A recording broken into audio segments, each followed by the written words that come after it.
Alrighty then guys, and very much welcome to a short Shakes and Fidget video in English, my friends, because I just was stream spontaneously and it was nice because I could give another 25 € giveaway to one of the stream viewer, and it was caused by the YouTube winner. One of the two winners didn't react, so yeah, pretty much thanks that I could give it to you, at least in Twitch, or to someone else.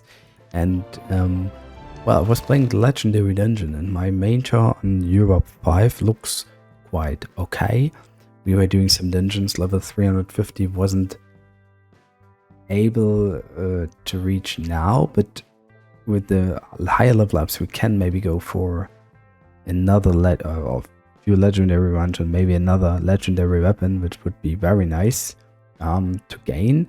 But as well, I was doing some stuff on my other main char, the Assassin, on server 41 Germany, and I made one run, but I got a legendary weapon, and that's quite nice. I think I have to update this char soon and see what kind of dungeons I'm still able to beat in the Shadow World. Yeah, there are some dungeons left, and I'm looking forward to this. I will do it within the next days. And the Assassin is a really good topic because end of the last week, Shakes and Fidget announced a survey about classes with multiple weapon slots, and I will put you the link in the description. And there's a general thing about this survey, so you should read it. And there are 3 questions to answer. Yeah. And the first one depends on the warrior shield. Should the warrior shield be removed and it should keep his blocking? Should it get new abilities by removing the shield, or should the shield stay? No changes should be made to the warrior. And I will just give you my opinion. I actually would like the warrior not to be changed, because I know that many players, especially from who played the game very long, have main chars, good main chars with warriors, and they like really the shield. So actually the shield must stay. So I think they would actually go for the shield stays and it gets a new ability still. And I mean, a lot of legendary items or even normal items for the scrapbook are connected to the shield, so I think the shield should stay, and basically the warrior should keep his normal skill. Yeah, because we have scout, we have mage, and we have warrior, and scout hasn't been changed yet. Mage, they tried to change the mage but they didn't, and the warrior, so all 3 are still kind of balanced, and you shouldn't destroy this balance, to be honest. For the Assassin, there's as well the question, should the Assassin second weapon should be removed?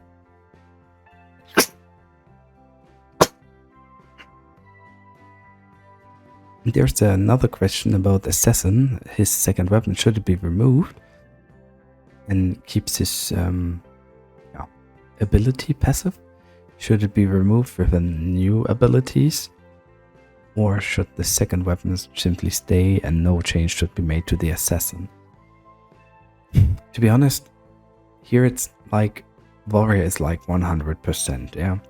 Here it's like 40%. Of course, you could try to reconsider the abilities for the Assassin, but I'm more like it should stay like this, because on the latest servers, sometimes on some servers, Assassin always were playing a very good role in the top. Also, it's more expensive at the moment in terms of PvE. It's quite okay in PvP, and to be honest, the 2 weapons, I always like something about these 2 weapons, especially in the mid game or in the late game. So if I go back to my main char, it's especially for the elevator very nice, because by having 2 different weapons, you also have 2 different types of elementary damage. And so if you go to the elevator and you have an opponent with lightning, you simply can swap the weapon and then it will work. So nothing to change, nothing to swap. And I really, really appreciate this, because mostly the opponents just have one restriction. Yeah, and that's the point I actually would not like to be changed. And yeah, still it's a little bit more expensive, but it's more balanced due to his more attacks during a round. And of course, I that's why I say like 60% it should stay like this. The most interesting question is the last one, because they mentioned that they would like maybe to separate the player classes and the dungeon classes. And this is maybe something which could be interesting, yeah? So at the moment we have it like this: classes must always behave identically. Dungeon classes should behave similarly to player classes, but there can be no deviations to make the player class more exciting without affecting the dungeon's balancing. I don't really understand these points, but maybe I should translate deviation. I don't know what it means, to be honest. So I really don't get this point, to be honest. So they would say we shouldn't have, there can be no deviations. I really don't understand this point, to be honest.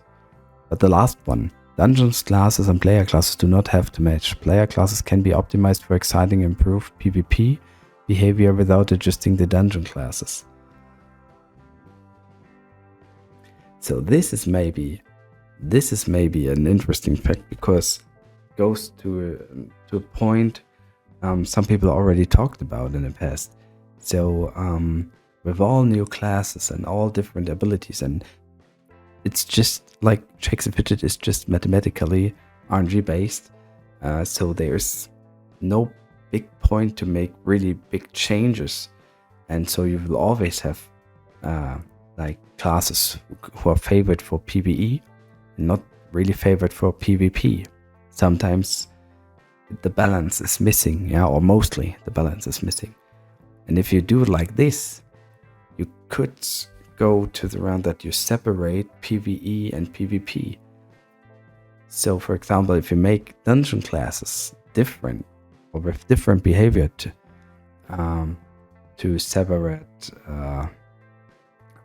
player classes, then you actually could turn all the stuff around. All the balancing which is missing could be balanced as well. This option is the most risky one. So if you say like this option is, you want this option, and Blaha starts to develop, it may lead to some changes people wouldn't like, yeah. Or maybe in the worst case to new bugs or whatever. I think this is the most interesting option, and I would prefer it, but it really has to be optimized in that case. And maybe you could say like player classes have different abilities to dungeon classes than they have to PvP. Could be another option, almost the same like this.